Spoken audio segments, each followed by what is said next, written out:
Hi, David Christoph here.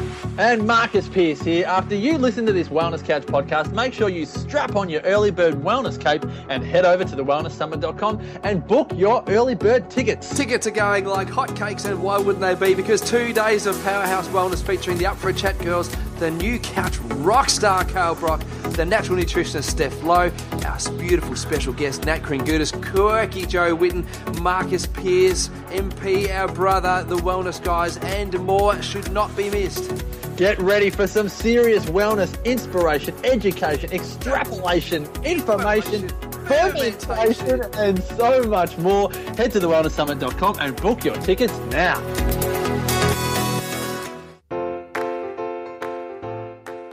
TheWellnessCouch.com, streaming wellness into your lives. This is Up for a Chat with Cindy O'Meara, Karen Smith, and Kim Morrison.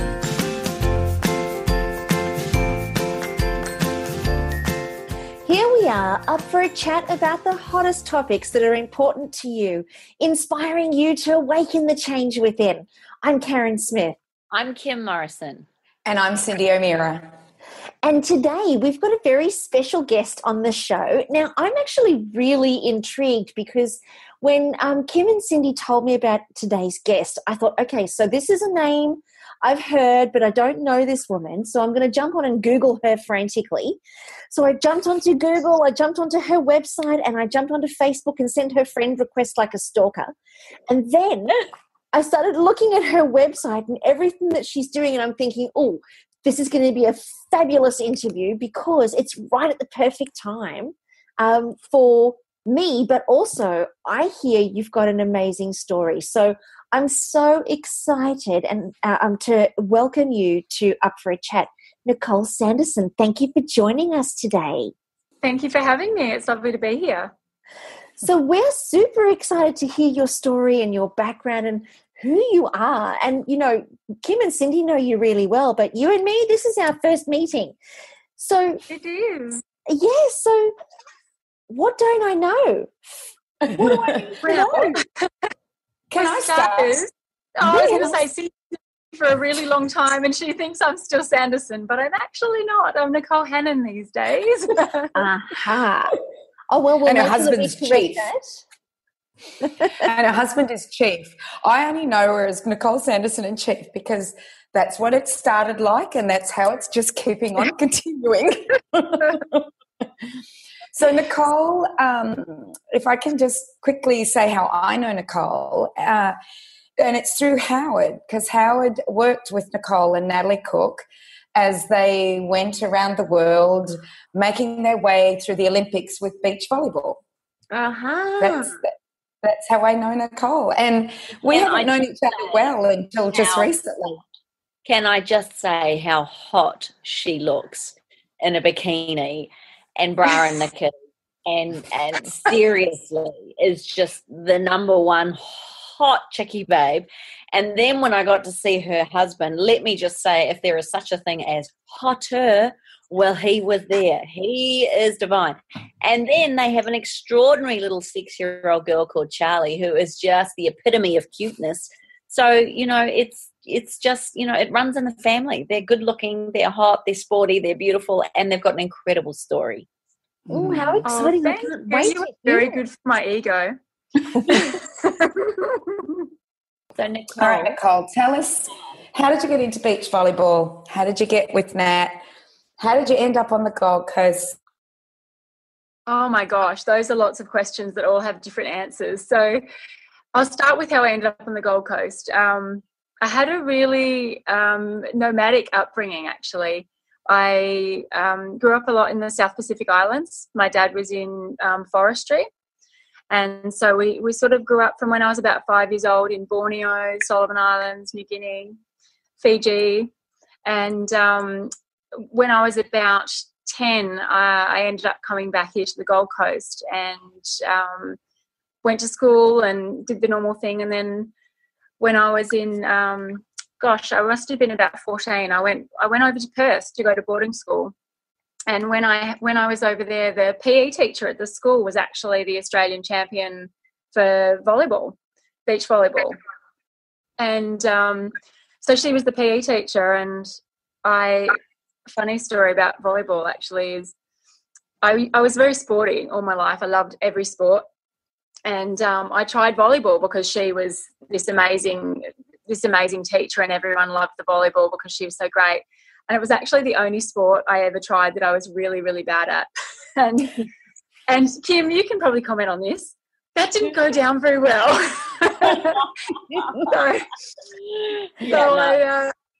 No, it didn't go down well at all. So I spent hours and hours. I gate crashed the practice of the top team, and I went to the gym on my own and hit the ball against the wall and practiced until I got good. And I guess the rest is history. So you made it. So Kaz, just so you know, on the weekend we've just all spent a few days in Sydney all together, and Nicole and I realised that we're actually two of the same personality type. And when people tell us that we can't do something or that we shouldn't do something, it's like a red rag to a bull. As I would suggest with all four of us, actually, we all have that powerful in us, or that choleric personality swing. So Nicole is someone who, I dare say, if you ever said she couldn't do something, she would find a way not only on how to do it, but how to do it at world record level. I'm just saying. Better than everybody else. I totally understand that. Well, that's awesome. And so so Nicole, tell me about what took you down to the event that you've just done with Kim and Cindy. Fill me in on your background around all of that.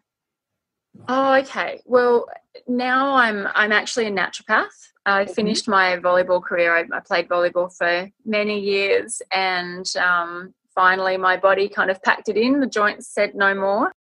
And I've got an opportunity to follow my next biggest passion, which is natural therapies and health and getting people well. I think looking after people is probably one of my big priorities in life, and nurturing other people. So it was sort of a no-brainer for me to go into this industry. And I've spent pretty much the time since I finished playing volleyball and a little bit of the time while I was playing volleyball studying to become a naturopath. And now have my own practice here on the Gold Coast. And I was fortunate enough to go down to Sydney with these lovely ladies and have an amazing time and learn so much. I feel like my brain's full and going. Do you feel the same, Cindy? Definitely. 6 days of just listening to people has been, I need to go through all my notes as I have been. I've just kept going through my notes and looking at them and going, wow, and we've actually already talked about what we found at Mind. But I think what I'd love to hear from you, Nicole, is you got married. You married another volleyballer, and as Kim has noted, very hot volleyballer. I'll make sure he listens to this podcast. I'm sure he'll love it. It'll make him happy. He is. He's a gorgeous man. And tell us about your journey after you got married. Okay. So, finished volleyball, got married the year after. Tried to do the working in an office job for a bit, but that didn't really work very well for me. I'm not very good at that whole routine if it's not something I'm passionate about. So I started studying again and finishing my degree, and then we were blessed with a beautiful little girl in 2009. So she's actually just turned 5 in November last year. She's started prep this year, which is pretty exciting. And she won the cross country this week, which was very exciting. She got her first medal to put in the case. Oh my gosh, the amount of self-control I had to have. I had to try and balance that. I'd really like her to win, but I don't want to put any pressure on her, and I want to enjoy the experience. And you know what she said to me when I went up to her and said, good luck today, darling, have fun. And she looks at me straight in the eye and she goes, I'm going to win. I was like, oh, I hope none of the other parents heard that. They might think I've been like pulling her aside and coaching her. But no, she had lots of fun. So anyway, sorry, I digress.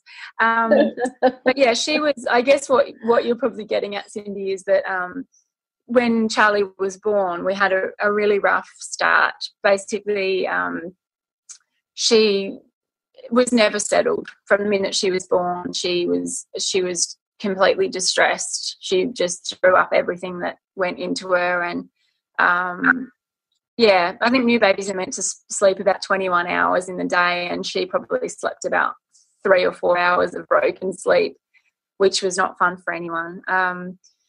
So it took us a long time, a number of months of fighting to try and get answers, and having a lot of, doctors and midwives and all of the people we sought help from. No one really had an answer for us, and unfortunately, a lot of people just said, you're first-time parents and you don't really know, and babies cry, and just put her in the cot and go and have a cup of tea sort of thing, which wasn't really very helpful at that point in time. But being the people we are, we didn't take that as gospel, and we basically fought for answers.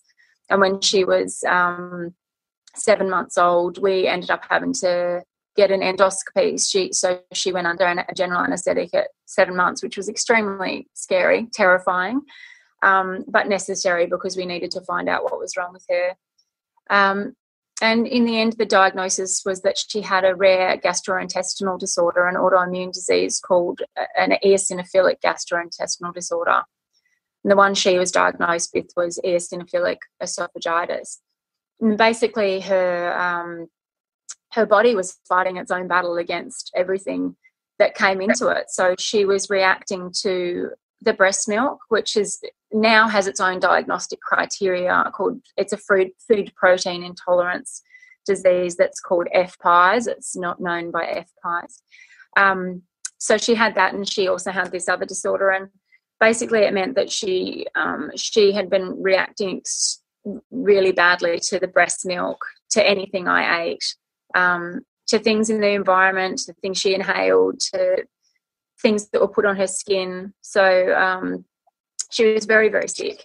And, we did have some support from – we actually consulted with a really lovely dietitian who helped us along the way, who specialised in the food allergies and intolerances. And she's taught me a huge amount on this journey, on how to deal with these sorts of cases. And I guess living it, you learn a lot more than just reading it in a book. And it's given me a lot of empathy for the parents going through this. And when they come and sit in my clinic in front of me, or I speak to them on Skype or on the phone, my heart just breaks for them, because I know exactly what it feels like to go through that. I can't even think of a word for it, but it's really very hard thing to go through. Nicole, can I ask you a question? So you were studying naturopathy as you were doing this. This didn't make you want to study naturopathy. You were studying naturopathy as you had Charlie, as she was going through this? Yeah, I actually did an exam the day before she was born. Oh. Yeah. Oh, okay, super mum. Okay, so I remember having Braxton Hicks all the way through the exam because I was stressed. I was like, Braxton Hicks, stop it. Yes. Unbelievable. So as you were discovering this, you were also studying naturopathy. Look, I have to say to you, these names that you're talking about, they're not conditions I'm familiar with. They're not names that sound common to me. I heard at the Mind Forum that these have only been really discovered in the last 5 years or so. So what was that like for you to finally A, get answers, but then B, it's kind of different, and what's your thoughts on why this is happening? Look, I mean, the eosinophilic disorders were actually sort of named and classified in, I think it was the late 1980s. So they've been around for a little while, but they were very, very rare. I think now it's quite underdiagnosed. I feel that there are a lot of people out there who have it that don't know they have it, and particularly adults. One of the main signs is having, especially in adults and older people, is having difficulty swallowing food or getting food stuck in your throat when you're eating, and it may be, and also reflux and tummy pain and that sort of thing. But it's also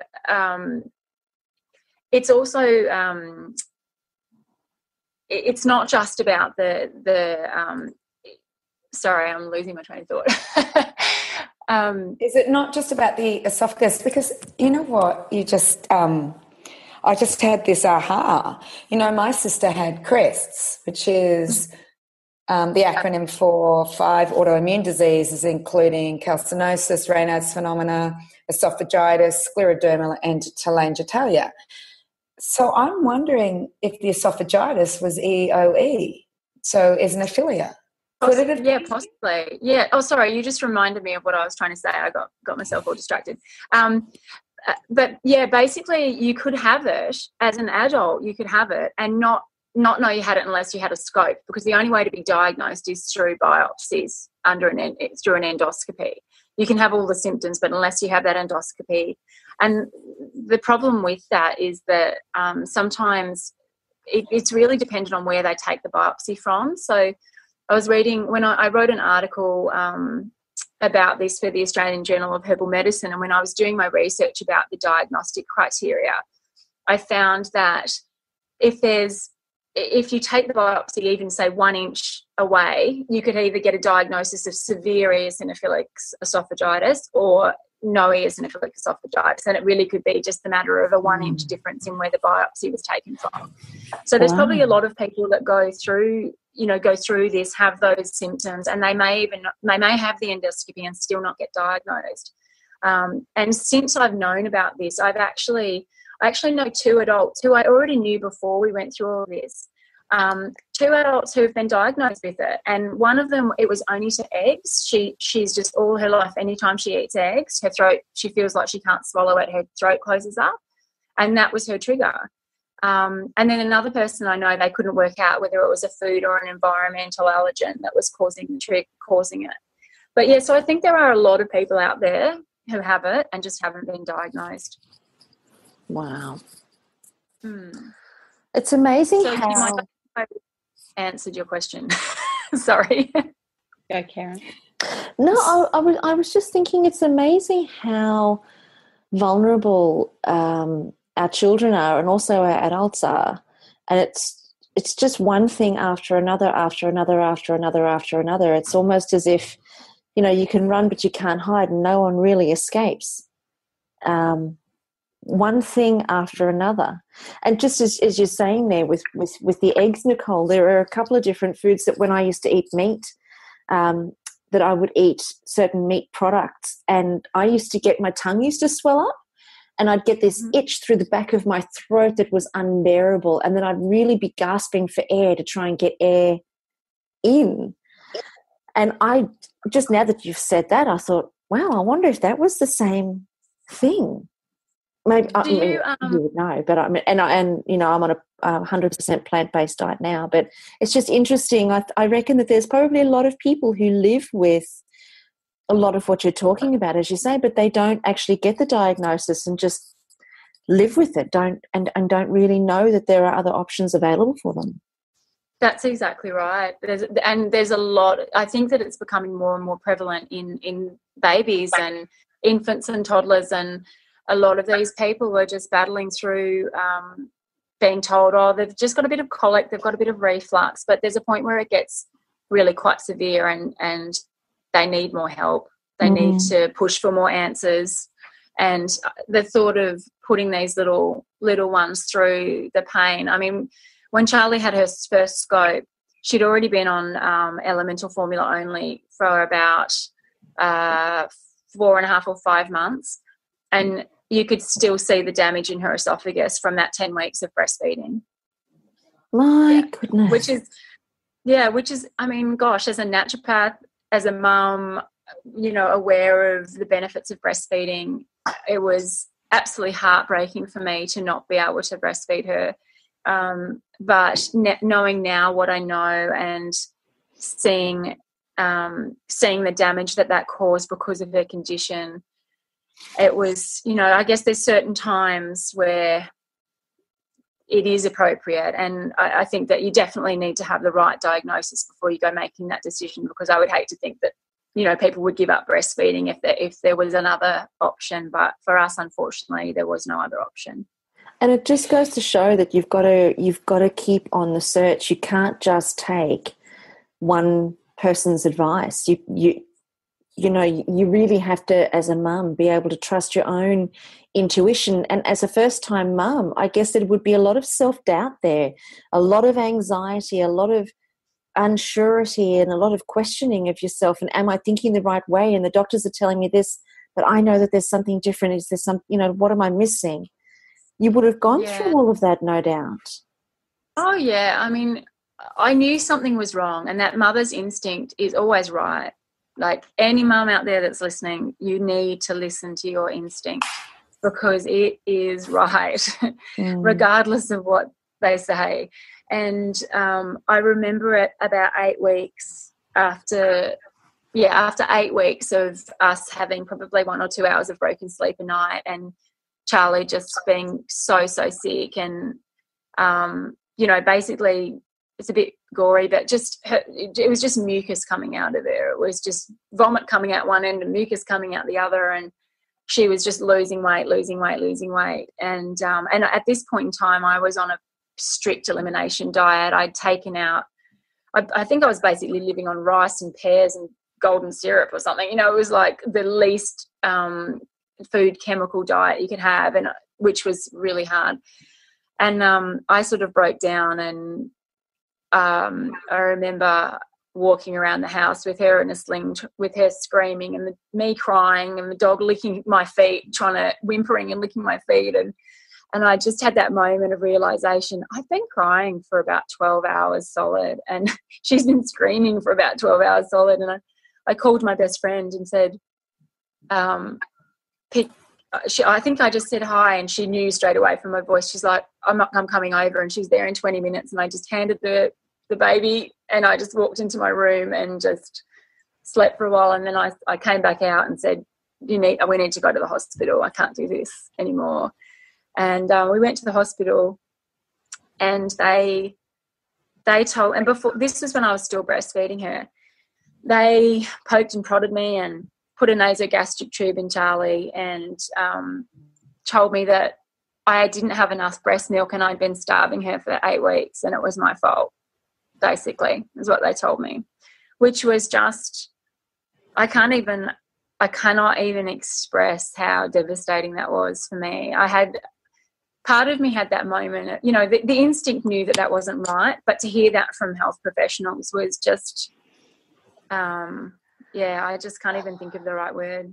I'm getting anxious just saying it. I'm getting like tightness in my chest and difficulty breathing just telling you this, because it boggles my mind that was how I was treated.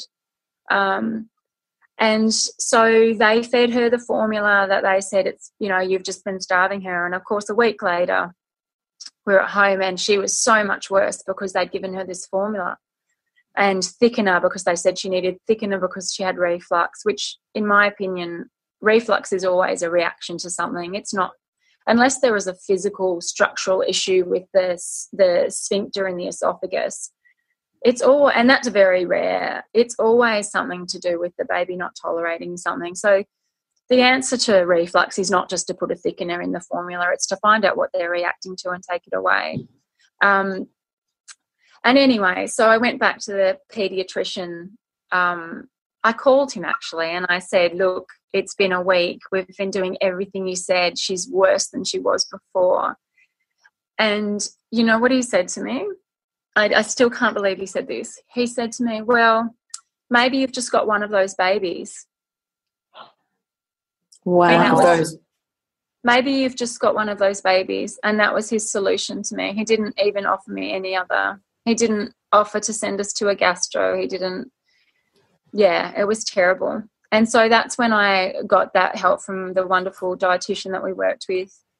And we actually had a health nurse come out, a midwife, and she was a breastfeeding consultant, a lactation consultant. And she took one look at her and just said, there's something really wrong with this baby. She's very sick. She's in pain. And, and we finally got our answers. We got her on the formula she needed, and that helped her a lot, quite quickly. And what did you do as she was growing? How did you know what to bring into her diet. I mean, for most of us mums, avocado and banana are the first solids, and then we move into more mulched up vegetables and mulched up meats and proteins. What did you do? And was everything tested and introduced one at a time? What did you guys do? Yeah, it was quite different because we worked from basically the foods that technically should be low food chemicals. And when I say food chemicals, I mean the naturally occurring chemicals in the food. So the salicylates and the amines and the glutamates. So we worked on that. And I think the first thing we tried was probably, I don't know, it might have been pear, and then I can't remember, but it was in order. But she didn't pass anything. She failed every food trial until she was 2. So she didn't have every. She had elemental formula till she was 2. Yeah, that's all she could tolerate. So even just a quarter of a teaspoon of pear would give her 2 or 3 weeks of projectile vomiting, nappies full of mucus, screaming in pain, not sleeping. And then we just have to get her over it before we tried the next thing. And yeah, was it so it was a long period. It was probably a month or so, a month between food trials, because it would take her that long to get back to being okay, and then we would try the next thing. And we were really careful with it. We wanted to go really slowly, because I guess even at that stage when we realised what we were up against, we were very conscious of not making her scared of food. And so whenever we saw that reaction with the little bit, we didn't want her to, because it was often a little bit of a delayed reaction. It didn't necessarily happen within 5 minutes of eating the food. It would happen within a few hours or within a few days, even 3 days later sometimes. And so we just went very, very slowly, because the last thing we needed was her refusing food because she was scared it was going to hurt her. And I'm really, really grateful that we did it that way now. It's frustrating in the short term because you just so badly want to get something. But now I see a lot of people who have pushed it far harder and faster than that, and the baby's been in pain and they've never given them a chance to heal. And a lot of these kids are now, 8, 9, 10 and still have issues with food and are scared of eating, and have to go through food therapy and occupational therapy for eating. And it's really sad. So, I mean, we're really fortunate now that we've got a beautiful little girl who loves food, is excited about food trials, and understands. We still do food trials even though she's 5. She has about 40 foods now, and we've got probably about 15 or 20 of those in the last 5 or 6 months. So yeah, it's been amazing. But she's now really excited about it. She picks what she wants to try, and we've realised there's no real rhyme or reason with this disease. Like, she's meant to be able to have pear, but she still can't have pear. But she can have mango, which is like, she can have strawberries, she can have mango, and those are really high chemicals. But some of the things she shouldn't react to, she does. So we figure we'll let her try whatever she wants to try, and now she's excited about it. She knows that there's a chance she'll get a tummy pain, but we still do it really slowly. So if she gets that pain, we go, all right, baby, we'll just wait. We'll wait a few days, we'll wait a week, we'll try it again, and if we get the pain again, then we'll put it on the back burner and try something else. So, Nicole, yeah. what's it been like for you and your husband?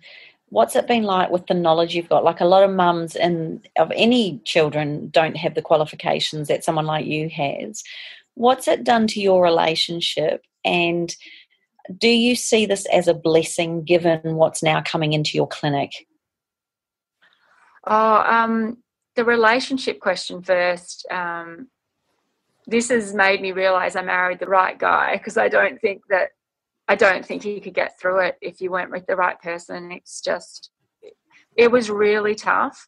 I don't think we ever had that moment of this is going to break us, but gosh, we probably got pretty close at times. Just sleep deprivation and stress and screaming, like even Charlie, we say to her now how much she screamed, and so now we've got a ban on fake crying noises in our house. she'll be playing with her dollies and stuff, and she'll go wah, and Steve and I are like, stop crying, stop it, we can't stand fake crying noises. And she's like, why not? Because you cried a lot, baby, and we're scarred. So, yeah, but It was really, really tough, but I think through the whole process, and this is probably a bit of a relationship thing more than anything, and I don't know, I'd love your opinion on this, Kim, but I always look at a relationship as like when you get into it, you've got this giant boulder, and whenever you say something horrible and nasty to each other, you take a chip out of that boulder. And I think that one of our relationship things is that in our whole relationship, I honestly don't recall a time that either of us have personally attacked each other. We've been mad, we've been frustrated, we've been at the end, we've yelled, but we've never called each other names or attacked each other's person or integrity or anything like that. And I think that goes a really, really long way, because you can't take those things back. Especially when you're so stressed in the moment of it anyway. Yeah. How has this affected you, the knowledge? I mean, there is nothing like a mother, and Cindy's always talked about this. There is nothing like a mother who will research to the nth degree to ensure her child gets the best. In fact, often mothers can become more knowledgeable, more aware, and even more, dare I say it, academic and intellectual around certain issues. You were obviously given this circumstance in your life because I know a number of your clients that now see you have similar conditions, and you must have the empathy, knowledge, and unbelievable support that you could ever imagine. You would be that dietitian now that lady was to you. Is that true? Oh gosh, I really hope so. I really, really hope so, and that's my aim. It's I remember saying that she was a godsend to me, and although now I do things slightly differently. Obviously, I'm a nutritionist. I'm a naturopath. I work with herbs. I work with nutrients. I work with food, and I look at things differently, as the different professions do. But the knowledge that she taught me in dealing with allergies and intolerances and understanding elemental formulas and things that we don't get taught in naturopath school, that they're not things that we know about. And I guess even at the end of my studying, it was always important for me to tell my fellow students and my lecturers and everything about this disease, and how it was really important, because I just said it's going to explode. There are going to be so many cases of this, and you need to be in clinic understanding what this disease is and knowing that you can't treat it like you treat other things. You can't give these people liquid herbs. These kids will be so sick if you do the things that we've been taught to do. And so it's really interesting, actually, because it's at war with a lot of my teaching as a naturopath, because obviously an elemental formula, you look at the tin, and Cindy, we've had this discussion numerous times, you look at the tin and you just shudder, because it's like, whoa, this is not what I would want to put in my child. But when you have no other choice and this is their only chance of survival, that's it, you have to live with it. And I think that's probably one of the things that I bring to clinic to help other people is I've been there, I've done the things that no naturopath would recommend, and I am never going to judge any other parent for that. I'm going to support them in it. I'm going to help them to get things to be as good as they can be, and best case scenario, which sometimes includes medications, it sometimes includes elemental formulas. But if we can heal and work through it and get these kids, babies, get their guts as good as they can be, and heal them from the inside out, then hopefully we have a chance to get them off these medications and get them tolerating more things. And that's what I've learnt going with Charlie. It's been an amazing experience, and I think any practitioner who's been through something personally becomes much better at treating that in their clinic. I mean, this Mind Forum that we were at, both of the doctors that were out here from the US both of them had children who were autistic, and now they're working in clinics helping people who have autistic children. And that's the same with Dr. Natasha from the GAPS, with the GAPS training.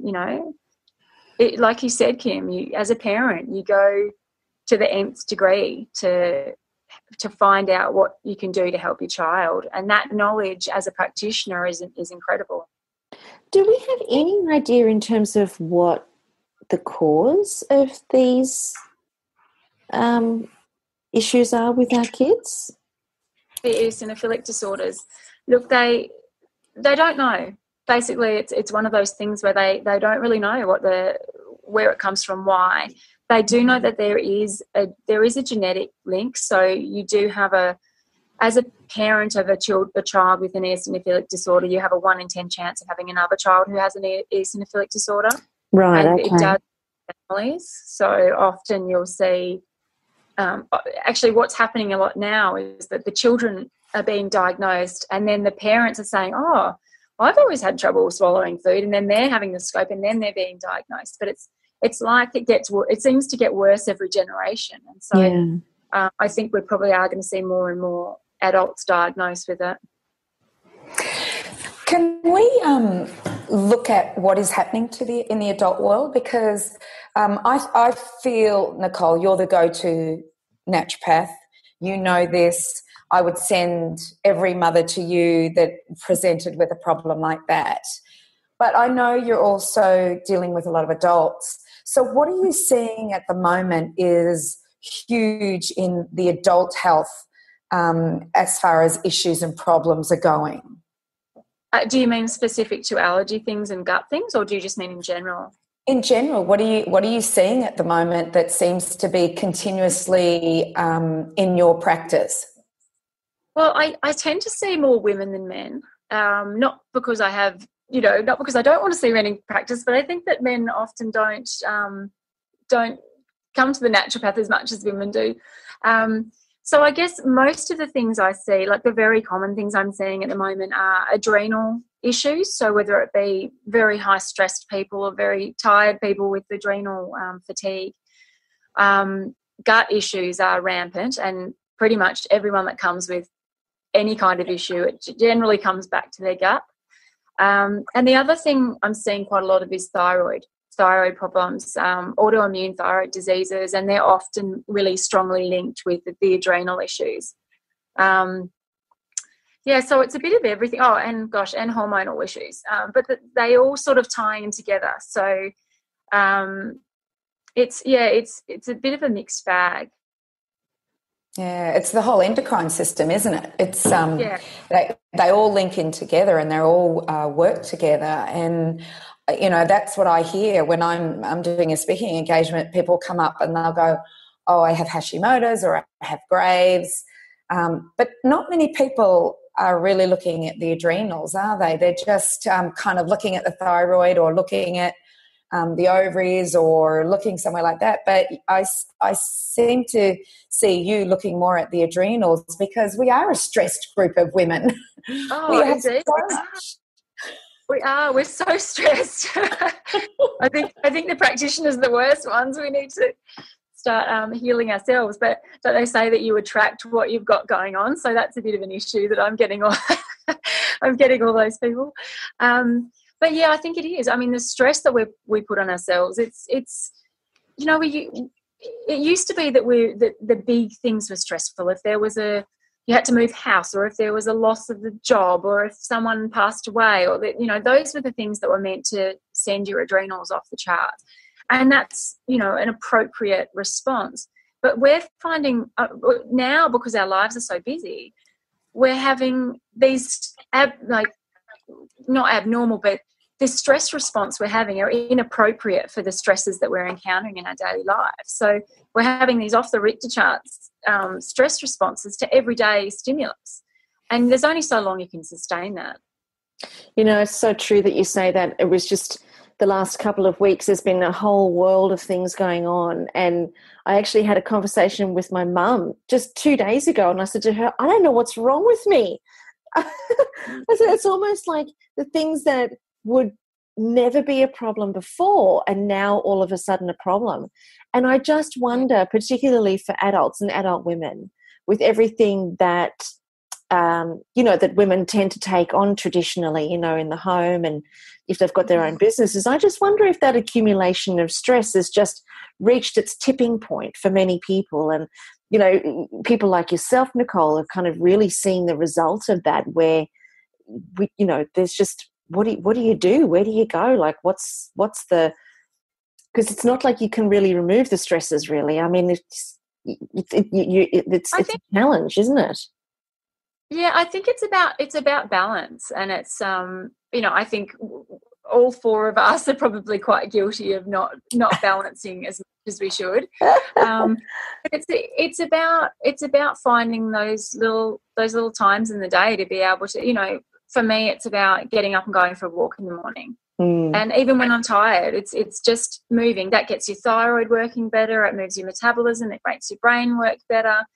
You never go out, get up at 5:30 in the morning and go for a walk and come back going, oh man, I wish I hadn't done that. I wish I'd stayed in bed. You always feel good. Like, have you ever regretted going for a walk in the morning? No, never. And it's just about reprogramming. And I have a question here. So we seem more stressed about the smaller things. So it's the chicken or the egg. Are we getting sicker and sicker and sicker because of our environments, because of our food, because of everything that's happening, which it doesn't allow us to cope with the stress anymore? Or are we so stressed that we're making ourselves sicker?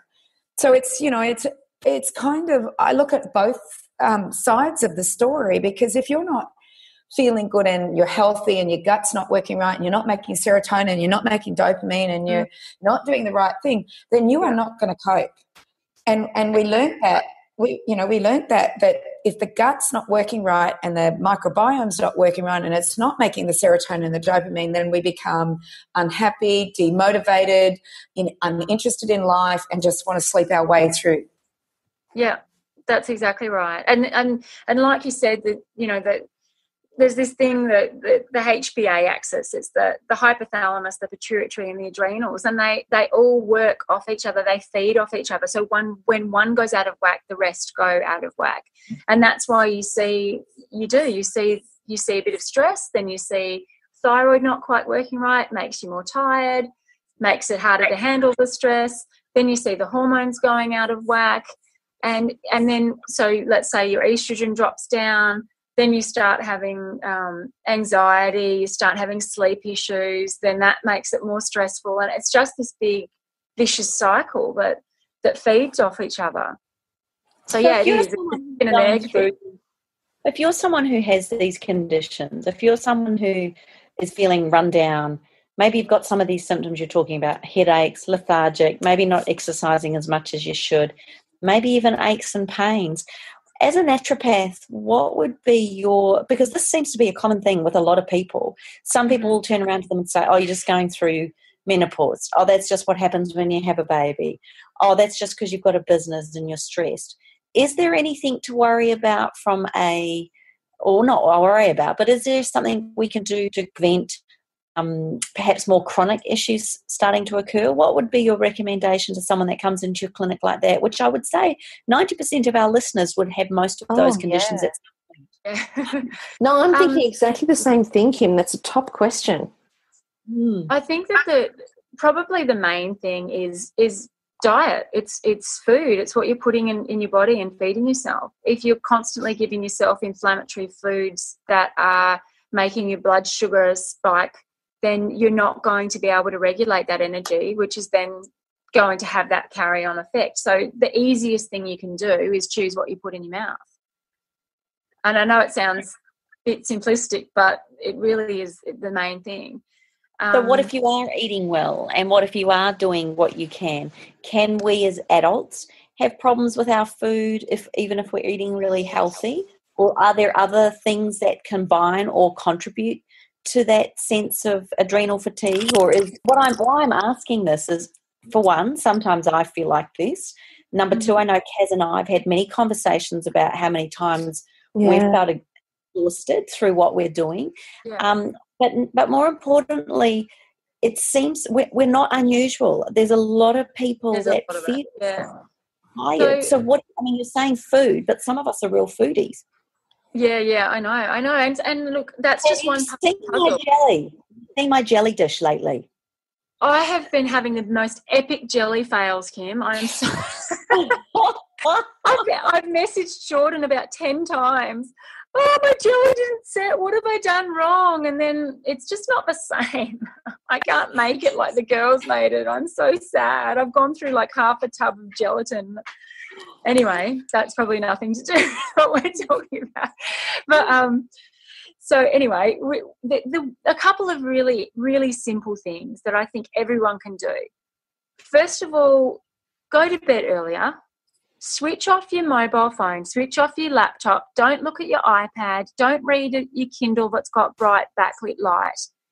Get in bed and close your eyes and go to sleep, and do it at a reasonable time. 10:30 at night is not a reasonable time for you to be going to sleep. 9:30 is a reasonable time for you to be going to sleep.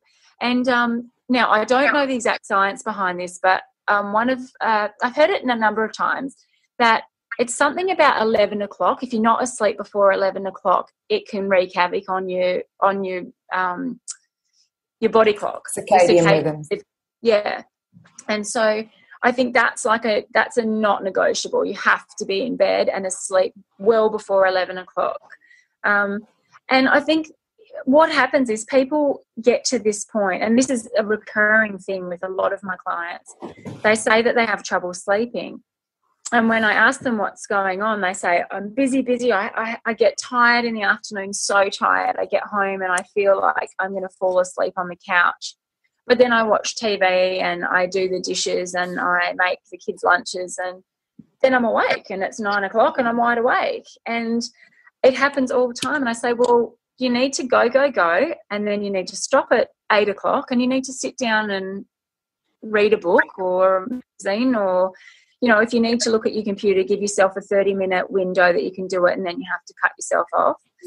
And there should be no stimulating activity from televisions and screens and noise and things after 8:30 at night. You need to just chill. You need to have a nice cup of sleepy tea and be in bed, relaxing. Have a bath with Epsom salts.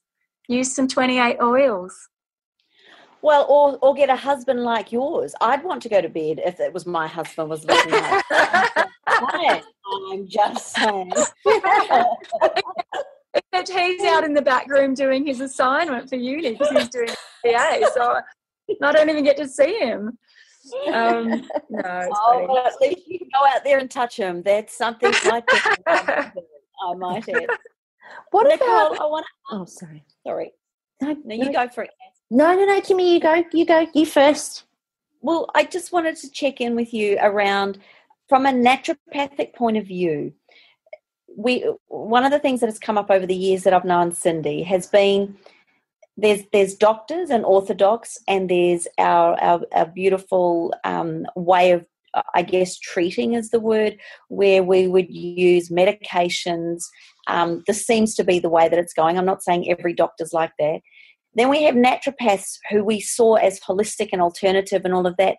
But in reality, a lot of them are now prescribing medications, be it vitamins or supplements. What sort of, and then Cindy talks about, from what we learnt with Dr. Sarah Farrant in one of our things, is that there's an alternate way of being. Where do you sit on the realm of prescribing? And what do you think is the most important thing from a healthcare point of view when you're looking at it holistically? Does that make sense? Where do you sit on the scale of things? Okay, I guess as a naturopath, I'm very, I guess fence sitter is not the right word, but I like to work closely with people who are used to the Western medicine side of things. I see a place for both. I definitely see, Western medicine is amazing for, like, I think we were talking about this the other day, Cindy, about for emergencies. I mean, if there's something big and an emergency and life-threatening, I'm not going to start giving someone herbs. I'm sending them straight to emergency. I think that there needs to be more respect between naturopaths and doctors. We need to respect what we can do for our clients. I draw a line at certain things that I can help with, and when I realise that it's outside of my scope, I'll always refer on, whether it be to acupuncture or chiropractic or doctors. I'm the first one to do that. I think that it's irresponsible as a practitioner to be claiming that you can cure all, because I certainly can't. I can help a lot in a lot of things, but I definitely don't have all the answers. As far as prescriptions go, I like to use herbs. I like to use certain specific nutritional supplements. I do research, and I like to make sure that the things that I'm prescribing are as clean as possible. I'm learning a lot from Cindy, actually, in the manufacturing of the nutrients, and these are things that I didn't learn when I was at university. So that is a whole new realm that I'm starting to understand more, and I'm very grateful for, because it's actually changing the way I'm prescribing.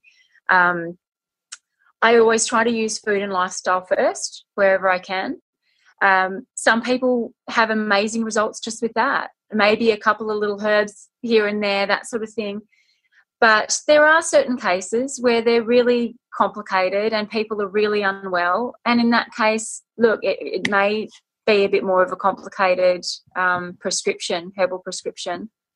But I think I'm becoming more and more aware of minimising it as much as I can, and not just so there's less things going in people's bodies, but also because these things cost a lot of money, and I'm aware of the amount of money people are paying to see me for the consultation, and also for the things that they're having to purchase as prescriptions to get them better. So it's a bit of everything. I hope that answered your question. Did that answer it?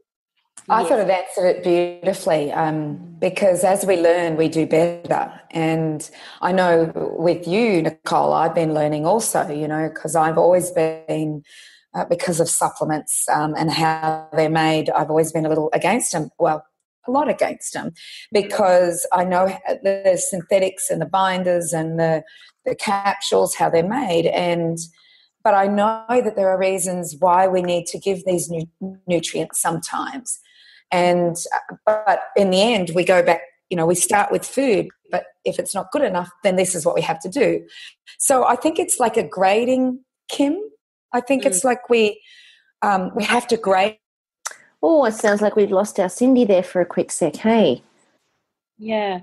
But I loved where she's going with that, and I agree with her wholeheartedly that the grading of things, not one thing fits all, and not one thing is the right answer for everybody. And it seems to me, with the levels and the increase in disease and autoimmune and diabetes and cancers and all of these things that seem to be coming around, I don't think it's just food either. One thing I've been really seeing lately is the amount of toxicity that's going on in our world in the environmental point of view, not only what's in our food, but what we're using in our homes, what we're using in our clothing, cleaning products, what we're using in our carpet cleaners. I went looking at beds today to get my son a new bed, and I asked them all about what was it, which is your most chemical-free bed. Now, in two of the shops, they looked at me like I was a space cadet. And one of them then tried to tell me a story about the fact that, oh, no, the chemicals are really low on here because we actually ingest them right into the mattress. It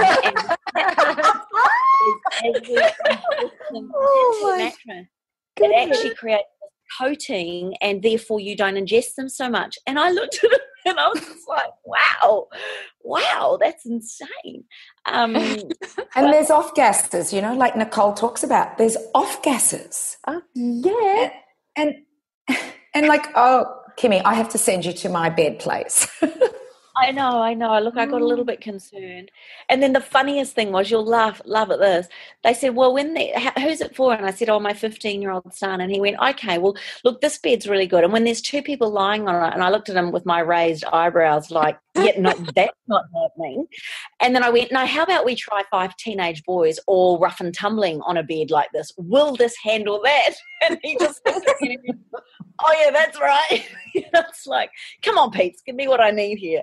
But I'm just back to the point is there are toxins in everything. And one thing I'd love to ask you, Nicole, is are you finding that the toxicity levels, are there ways of testing us on our toxicity levels? Are there ways that we can find out what's your thoughts around hair analysis as opposed to saliva analysis? Like, what are some of the tests and things you do to find out what's going on in people's bodies and lives? Yeah, and that live blood analysis and that bioresonance thingy.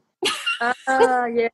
I don't actually do live blood analysis. A lot of naturopaths do. I do bioresonance therapy, and I find that's really amazing for helping identify things that people are reacting to. But in terms of the pathology testing, I really like to go with pathology testing when I'm in doubt or when I think that something needs to be checked. If there seems to be something serious going on, I'll always go for pathology testing. And so we can do different things if it's for heavy metals, there would be a number of urine sample tests that can be run, and we can find out what's going on with heavy metals, environmental toxins. There's also we can find out what's going on in the gut and the bacteria levels, and there's all sorts of things we can find. As far as hair mineral analysis, I don't know. I don't know whether I should tell my true view on this one. I don't want to upset anyone.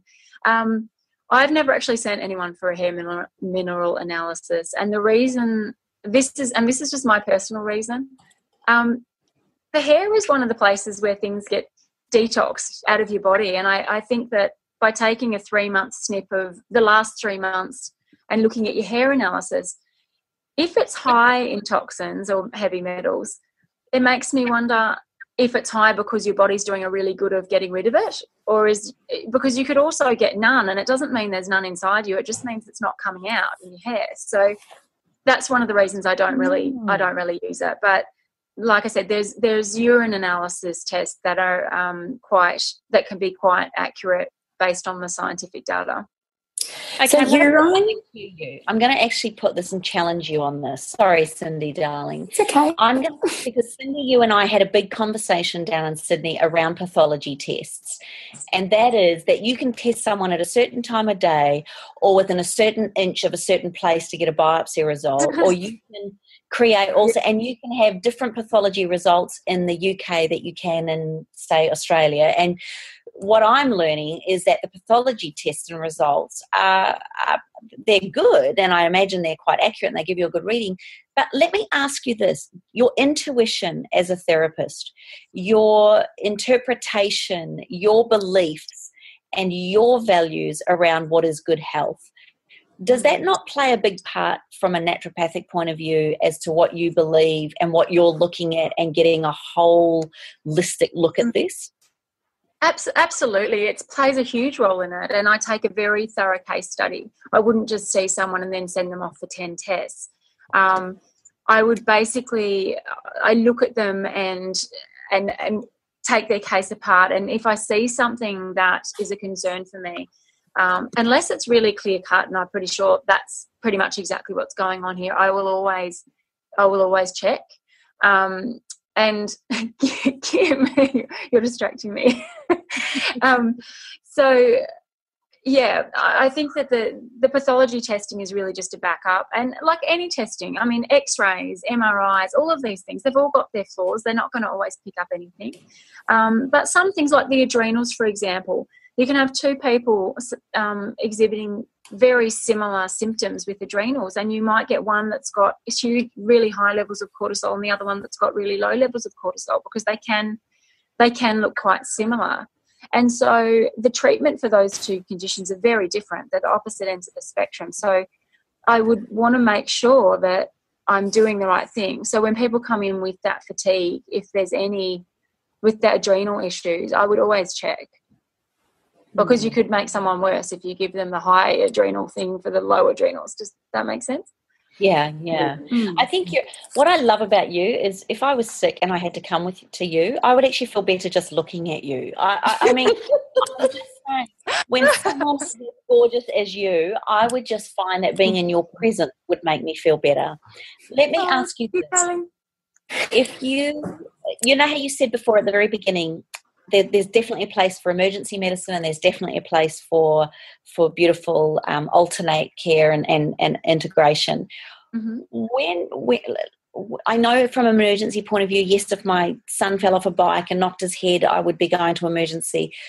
Where is your thoughts and feelings around preventative and what can we be doing to create more of a preventative measure as opposed to needing to come to you? And why would we come to a naturopath over a doctor? Oh, look, I don't want to put the professions against each other. I guess all I can do is say that as a naturopath, my aim is always to heal someone from the inside. It's always to heal them from the root cause of what's going on. It's not just to put a Band-Aid on it and fix their symptoms. It's to work out where it's coming from and fix it long term. And if you can get into a naturopath or a health professional that works with that in that way, you can avoid so many of these things that we're dealing with these days. So many of these adrenals and thyroid and, a thyroid issue, it doesn't have to happen. If you can get it a year before and you can change your diet and you can manage the stress better and support the other pathways that need to be supported, you never have to go down that path. So the preventative medicine is a huge, huge part of it. Profound, I think. I think that in and of itself gives us the opportunity to, oh my goodness. Okay, so I'm just going to tell everybody it's out there. Nicole just took her computer and turned it around and showed us her husband standing at the door. Hello, Christmas and New Year and Good Friday. I'm just gold. Hello. He's gone. How funny. These guys. Hey, Cheese. Hi. Oh, for all of our listeners, you guys can't see what we can see, but let me explain. He's tall, he's dark, he has a great chest. Oh, I'm looking at some shoulders there. I'm looking at a really big smile with white teeth, nice eyes. Take the shoes off. I mean. Yes, I'm in his man cave. I'm being booted out of his man cave now. Oh, bless. Nicole, can I just, before, Kaz, I know we're winding up, but the conversations I had with you and Cindy have been some of the most inspiring I've had over those few days we had in Sydney together, and along with the beautiful Charlotte and Mel, who we've all been privileged to interview over this last few weeks. I just want to say thank you for the work that you do. Sorry on one level that you had to go through what beautiful Charlie had to experience, but what it's given us as a population, your knowledge, your incredible integrity and your beautiful passion around supporting women to get through these, but also men and families to support one another. And I loved what you said before about working integratively together for the greater good. I know that that's been Cindy's passion from the minute I met her, 12, 15 years ago. And I know from Karen's point of view, she's always talked about how we can work together better. And you are a true example of that. And just your beautifulnicity and your unbelievable energy is something that all three of us adore and respect. So thank you for being the incredible naturopath. If someone wanted to find you or wanted to get in touch with you, how would be the best way that they could be in touch with you? Oh, thank you so much for those lovely words. That makes me feel very happy. It was wonderful being with you ladies, and I had an amazing 5 days. I didn't want to leave. But yes, if people want to get in touch with me, my clinic is Alchemy Health and Wellbeing, and my website is alchemyhealth.com.au. So I would love to help anyone out there who needs help. Come my way. We'll work it. We'll get you better. And so will you do appointments via Skype for people who are not local to you? I do Skype consultations and phone consultations. And I love it when people come to see me, though. It's always nicer to meet people in the flesh. I'll just tell you one thing. I had a lovely lady who I've been working with, and she's in New Zealand, and I've been working with her for about 5 months, and she was here on holidays, and I got to meet her today, and it was lovely, and we went and had a coffee. Oh, that's beautiful. Oh, really? Is that one of the clubs? Oh, yeah. It was so nice. So, it's been, it is lovely. It's lovely, and I'm happy to help people however I can. Oh, wonderful. Well, Nicole, this has been an absolute treat to meet you today. Thank you so much for being a part of the show and bringing your wisdom and your experience and your wonderful story. And also, I think your willingness to be so tenacious and to really be a voice for parents, who don't know where else to go sometimes, you know. So it's really awesome that there's somebody there that, as I said, that has been so tenacious, that didn't stop. You just kept going, and I think that that's a real example for so many people to follow and to trust their instincts, because I think we've spoken about that 100 times on this show between Kim and Cindy about really trusting a mother's instinct. And I think really she's, you know, you've really honed in on the necessity of that once again today. So thank you so much. It's been amazing, and it's been wonderful to meet you. And I'll hopefully get to meet you in person too one of these fabulous days. Yes, absolutely. Thank you so much for having me. And we will be up, won't we, Steve? We'll be up there. We'll come up and visit and see all of you in person. Well, hang on, no, I thought you were moving. I thought you were moving. Moving. You have to work on that one, on that guy over there for this. Steve, we will personally look after you. I can promise you, you will be looked after. I love it. I love it. So for everybody who's listening to the show, make sure you go to our Facebook page at allthews.facebook.com/up-for-a-chat. And we'll also make sure that we post the link where you can reach Nicole, because I think that we've got a little gem amongst us here. And I think that we really need to make sure that we use her and take advantage of everything that she knows. So make sure that you go to our Facebook page, post any questions or comments that you've got for Nicole on our page. And you can also post your comments at allthews.thewellnesscouch.com, because we love to hang out with you and we love to hear what you've got to say. You know, I just want to let everybody know who's listening to the show, you guys are an enormous inspiration for us in terms of the content that we deliver week upon week. So don't hold back. Share with us the things that are important to you. You know, we've been delivering this show for close to 3 years, and I think that, you know, we just never run out of stuff to talk about. So that's got a lot to do with you. So thank you for everything that you've done, but don't stop. Keep going. When you go to iTunes, give us a 5-star rating and tell everybody that you know that Up for a Chat rocks the Casbah. Notice how I threw Casbah? Yeah, baby. Join us here next week on Up for a Chat and become part of the ripple effect that's changing the world. We're going to see you on the ride. Much love. Bye, everybody. This has been a production of TheWellnessCouch.com. Check us out on Facebook and join in the conversation on Facebook.com/TheWellnessCouch. Subscribe to each show on iTunes and check us out on Twitter. The Wellness Couch, streaming wellness into your lives. Whilst the Wellness Couch presenter endeavor to provide accurate and helpful information to their listeners, these podcasts cannot take into account individual circumstances and are not intended to be a substitute for health and medical advice from a qualified health professional. You should always seek the advice of a qualified health professional before acting on any of the information provided by any of the Wellness Couch podcasts.